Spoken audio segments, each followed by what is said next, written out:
the Populist Party.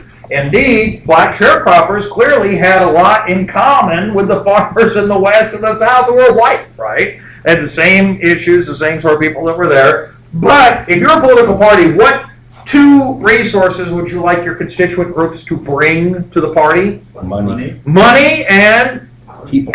well, people and power.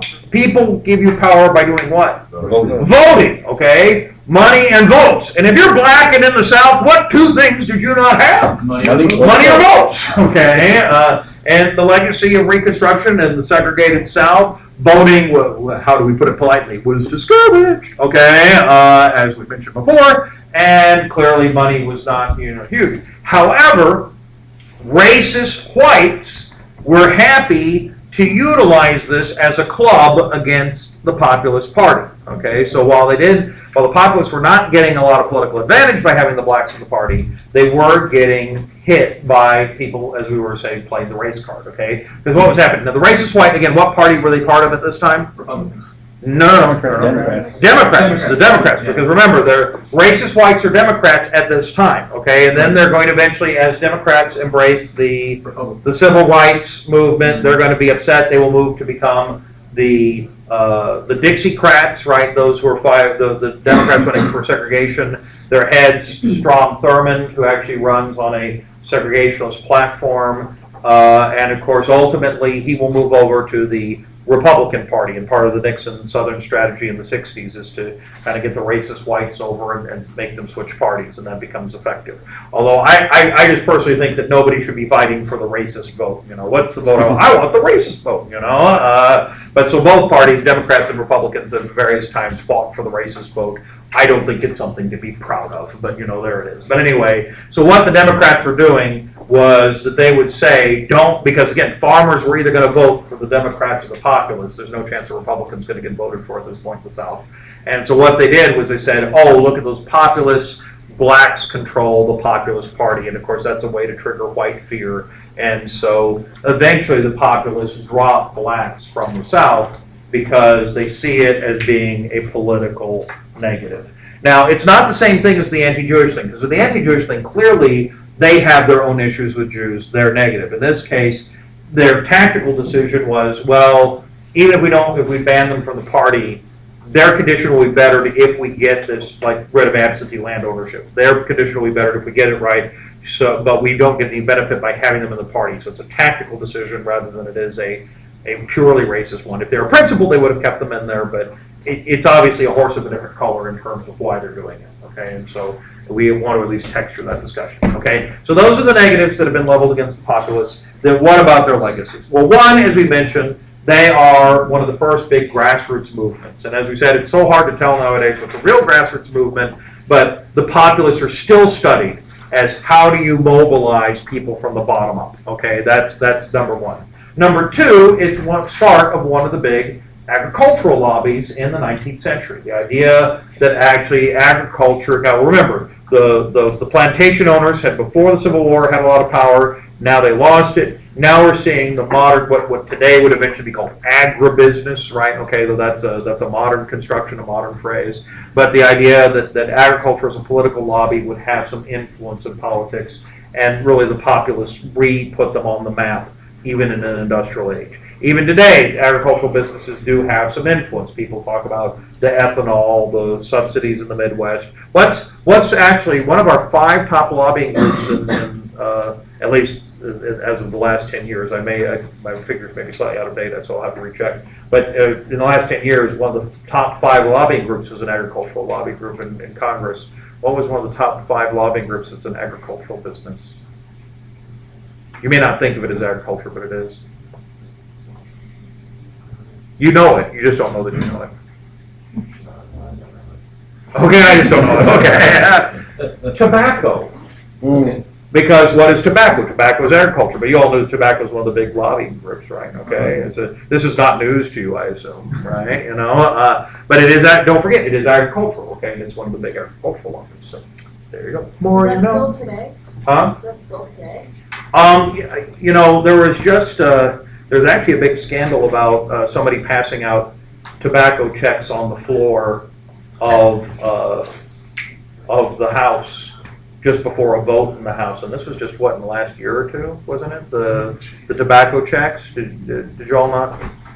Why do I ask this? You don't follow news. But I don't know if it's still in the top 5. It may have dropped to the top 10.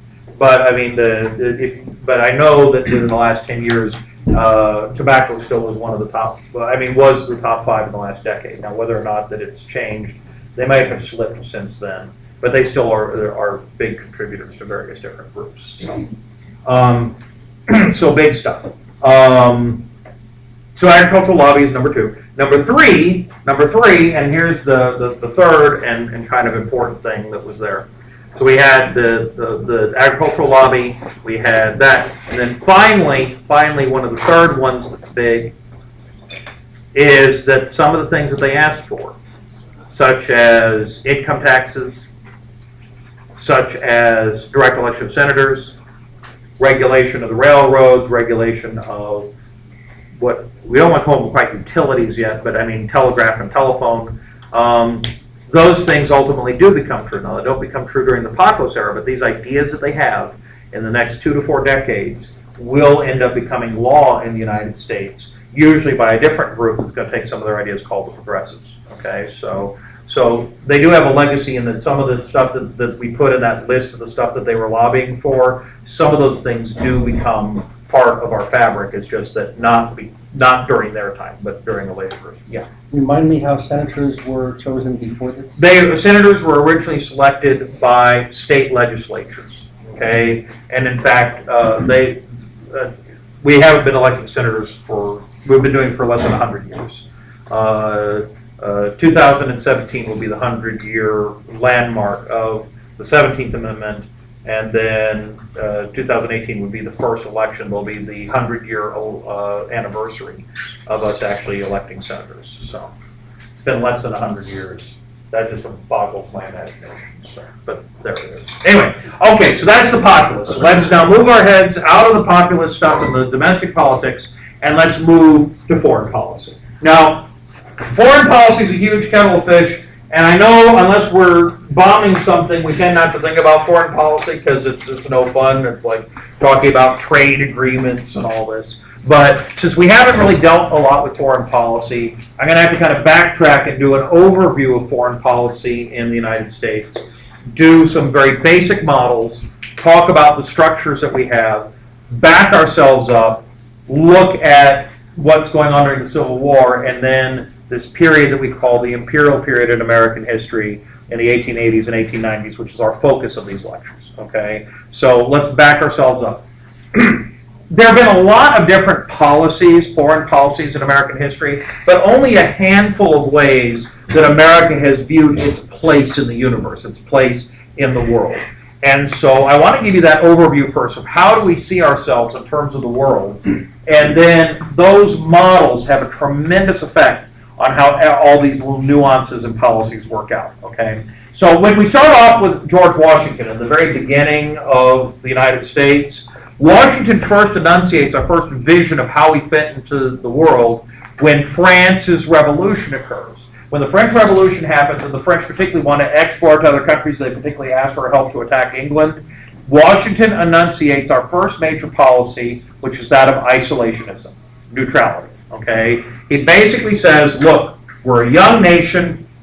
We can't get involved in other affairs. It should remain neutral. He even re-emphasized this during his very famous farewell address, okay, about we should remain neutral. Okay, it wasn't that we always remain neutral, but this is our first big policy, is the idea of us staying out of things. And we still occasionally have, we'll get involved in foreign affairs, and then what do we say? Let's go back home, right? You know, there's constantly say, why are we paying foreign aid to foreign countries? Why are we involved in these things? Let's go back home, okay? And we hear that, and that's a pretty standard elastic bounce back, and at various times in history, we bounce back towards neutrality or isolationism, okay? That's a pretty standard thing that happens on a regular cycle, okay? That was our first main view of ourselves.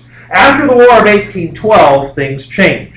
Because after the War of 1812, we emerged a much stronger nation, one where we were really being seen finally as more of an equal player on the international stage, particularly compared to European powers, and this means that we're being taken a little bit more seriously, and it's